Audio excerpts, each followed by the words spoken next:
Sarna code, वो क्यों नहीं देते हैं? सरना कोड दीजिए। हमारी पहचान तो वो है, हमारी पहचान सनातन धर्म या हिंदू धर्म नहीं। हिंदू तो कतई नहीं है। जो गांव का जो साक्षर आदिवासी है, जिन्होंने बड़ा बड़ा बांध बनाया है बिना इंजीनियरिंग के, आप उनसे भी अगर आप पूछिएगा तो उनके घर में भी आपको कोई मूर्ति का रूप नहीं दिखेगा। कहीं भी कोई जो अन्य व्यवस्था में है वो नहीं दिखेगा, वो अपना व्यवस्था है। नमस्कार, जोहार। आप देख रहे हैं चुनर न्यूज। मैं हूं निशा मिश्रा आपके साथ। देखिए, झारखंड में फिलहाल कई मुद्दे हैं। जनगणना 2027 को लेकर चर्चाएं तेज है। उसके पहले सरना कोड या आदिवासी धर्म कॉलम की मांग चल रही है। कहीं पर आदिवासी धर्म कॉलम को लेकर आवाज उठ रही है तो कोई कह रहा है भाई हमें तो सरना कोड ही दे दीजिए जनगणना से पहले। दूसरी ओर मोर्चा संभाल के रखा है आदिवासी नेत्री निशा भगत और आईआरएस ऑफिसर निशा उरांव ने, जो लगातार कह रही है कि सरना सनातन एक है, जानबूझकर बांटा जा रहा है। हाँ, कुछ सरना अगर जड़ है तो सनातन उसका पेड़ है, फल है, कह सकते हैं। वहीं अब आदिवासियों के बड़े बड़े जो चेहरे हैं, जो राजनीतिक पार्टियों से ताल्लुक रखते हैं, वो लोग भी अब इस मुद्दे को भुनाने में लगे हैं। चाहे वो राजेश कच्छप हो, चाहे रामेश्वर उरांव हो, या फिर सुखदेव भगत ही क्यों ना हो।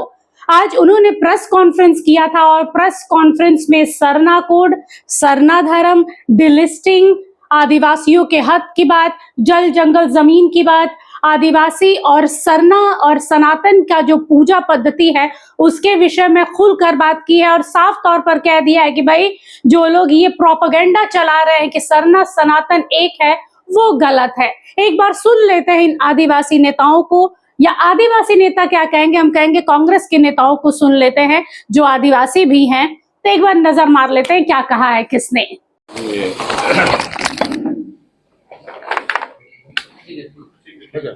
आ जाएगा। सम्मानीय सांसद जी की बात को मैं आगे बढ़ा रहा हूँ। पूरे समर्थन के साथ जो उन्होंने कहा, पूरा समर्थन मेरा और मेरे ख्याल से यहाँ बैठे हुए सबों का है। डिलिस्टिंग की बात कर रहे हैं, समागम कर रहे हैं, उसमें छुपी हुई बात यह है कि डिलिस्टिंग की बात करेंगे। डिलिस्टिंग मतलब क्या? जो ट्राइबल में क्रिश्चियन बन गए हैं, क्रिश्चियन नॉन क्रिश्चियन दो आप सभी जानते हैं, उनको ट्राइबल से हटाने की बात करेंगे। जो मेरा अंदाज है यही बात करेंगे।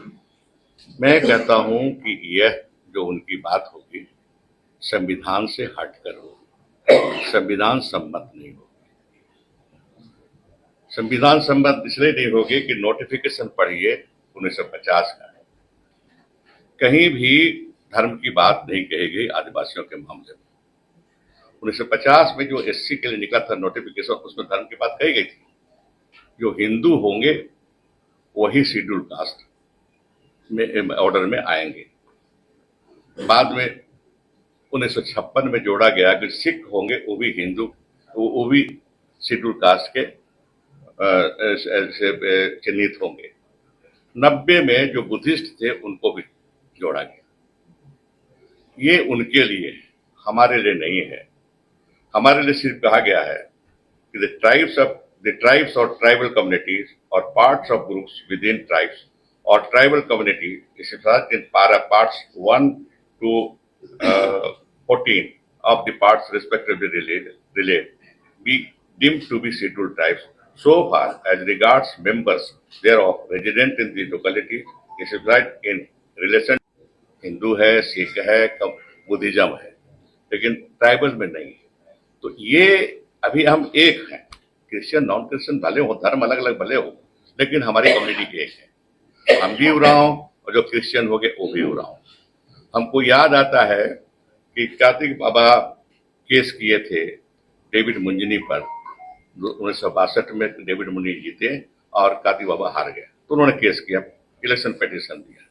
इलेक्शन पिटीशन में पटना हाई कोर्ट ने लिखा कि डेविड मुंजनी भी उरांव है और कार्तिक उरांव भी उरांव है, दोनों की जाति उरांव है, सर्टिफिकेट भी उसी के आधार पर मिला है।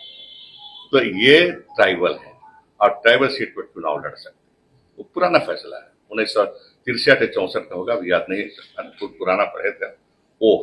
तो ये जो टारगेट कर रहे हैं एक धर्म विशेष के आदिवासियों को, ये गलत है, ये कॉन्स्टिट्यूशन के सम्मत नहीं है, संविधान सम्मत नहीं है, मैं ये बताना चाहता हूँ आपको। दूसरी बात ये है कि हमारी पहचान है, हमारी आस्था जैसे और लोगों की होती है।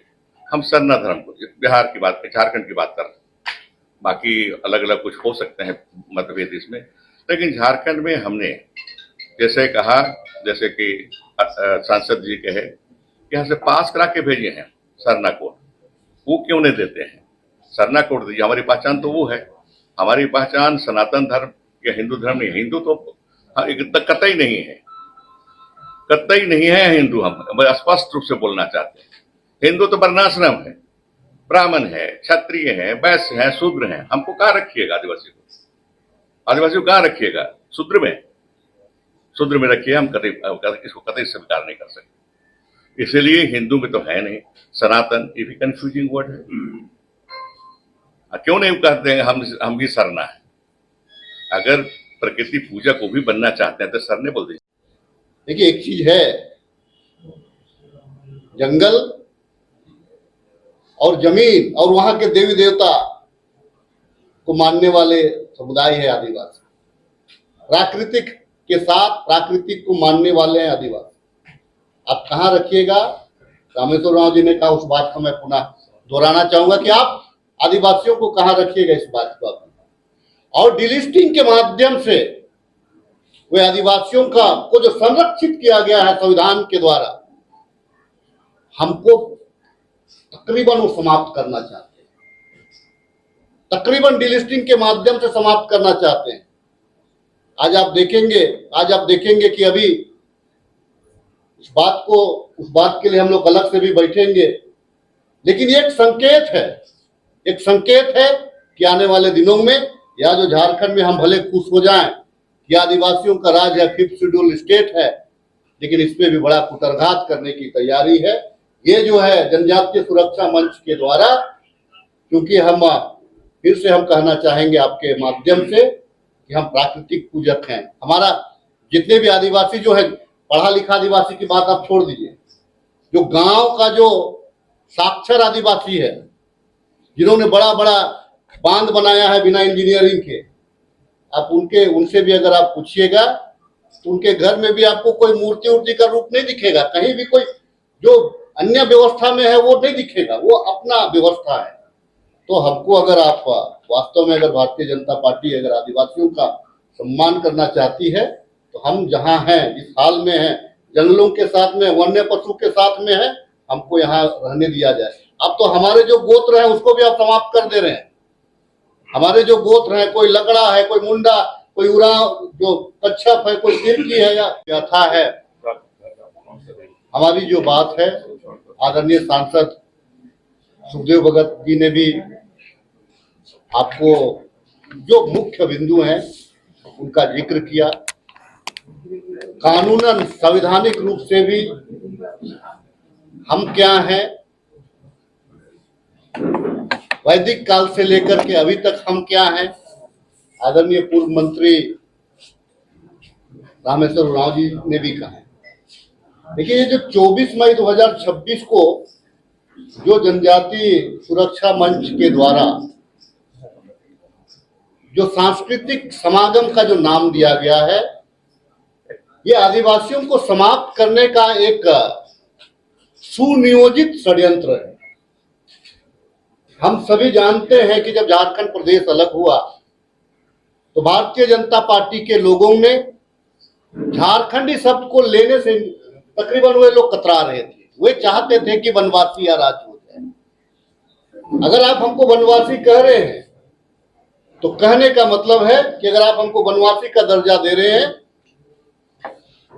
तो जो स्थिति अभी प्रिमिटिव ट्राइब्स की है, जो अंडमान निकोबार द्वीप समूह से लेकर के कई जगहों पे रह रहे हैं, आप हमको आदिवासियों को उस श्रेणी में पुनः लाना चाहते हैं। और एक चीज है, मैं आपको बता देना चाहता हूं, एक सुप्रीम कोर्ट का भी एक वर्डिक्ट है 2013 का डबल बेंच ने एक टिप्पणी किया है कि आदिवासी इस देश के मूलवासी हैं। इस देश में जितने भी लोग आए वो आदिवासी के बाद आए, उनके साथ संघर्ष हुआ और आदिवासी पीछे हटते चले। आज के तारीख में जो भारतीय जनता पार्टी की जो मानसिकता है, आज वो आदिवासी शब्द को ही समाप्त करते हुए जो आदिवासी अस्तित्व है उसको समाप्त करना चाहते हैं। इस बात का समर्थन है। अगर उन लोगों में अगर इतना ही क्षमता है तो आप जो हमारा जो वर्ण व्यवस्था है, क्योंकि आप वर्ण व्यवस्था की भी आपका जो समागम है उसमें आप जिक्र कर रहे हैं, अगर आप में हिम्मत है तो आप आदिवासी को ब्राह्मण करके देख लीजिए, क्योंकि ब्राह्मण हमारी एक अपनी संस्कृति है, अपना हमारा पूजा उपासना है। हम अपने जो शरणा स्थल है हम दूसरे को एंट्री करने नहीं देते हैं। अगर आप में दम है तो आप उस चीज को अनाउंस कर दीजिए। अगर क्योंकि हमारी व्यवस्था में क्षत्रियों की भी एक, जिसको हम महत्व के रूप में देखते हैं, सामाजिक के रूप में। बहरहाल तो देखा आप लोगों ने, ये है कांग्रेस के वो बड़े बड़े चेहरे, चाहे वो रामेश्वर उरांव हो, चाहे राजेश कच्छप हो, जो लगातार कह रहे हैं कि सरना सनातन को एक बताने वाले लोग सिर्फ अपनी चाल को कामयाब करना चाह रहे हैं। वो नहीं चाहते हैं कि आदिवासियों की जो पद्धति रही है, पूजा पद्धति रही हो, आदिवासियों का जो कल्चर रहा है, उसके साथ में छेड़छाड़ करने का एक प्रयास है, कहा जा सकता है। और बता दें कि आने वाले कुछ समय तक सिर्फ कांग्रेस के नेता नहीं, आदिवासी समाज के नेता भी सिर्फ इसी मुद्दे को उठा रहे हैं। देखिए, आश्चर्य करने वाली बात ये नहीं है कि अपनी पद्धति को बचाना चाह रहे हैं। आश्चर्य की बात ये है कि झारखंड के नेता हो, किसी पार्टी से बिलोंग करते हो या फिर आदिवासी समाज से हो, वो रोजगार क्यों नहीं मांगते? वो ये क्यों नहीं कहते कि हमें बड़े बड़े इंडस्ट्री लगाइए, जो फैक्ट्रियां, जो इंडस्ट्रीज बंद पड़े हैं उन्हें खुलवाइए, ताकि लोग, आज की युवा हड़िया पीकर या नशे में धुत होकर कहीं पड़ा ना रहे, बल्कि अपने भविष्य के लिए तत्पर हो, रोजगार के लिए तत्पर हो। यहाँ पर झारखंड में एक ही दो मुद्दा है जिसको लोग बस रोजाना चेहरे बदलते जा रहे हैं, मुद्दा सेम रहता है, सरना सनातन, आदिवासी, आदिवासियत, डिलिस्टिंग, धर्मांतरण, और इसी को लेकर और एक दूसरे पर कटाक्ष करने वाले लोग भी एक दूसरे का टॉपिक चुराते हैं, एक दूसरे का मुद्दा चुराते हैं और उसे अपना बताते हैं। और झारखंड में फिलहाल यही चल रहा है कि सिर्फ सरना कोड, आदिवासी कॉलम, ये वो फलाना ढिकना चल रहा है, लेकिन युवाओं के विषय में कोई नहीं सोच रहा है। स्वास्थ्य व्यवस्था चरमराई हुई है, उसके विषय में कोई नहीं सोच रहा है। बहरहाल हम बने रहिएगा HNN के साथ में इस तरीके की खबरों को देखने के लिए। नमस्कार, जोहार।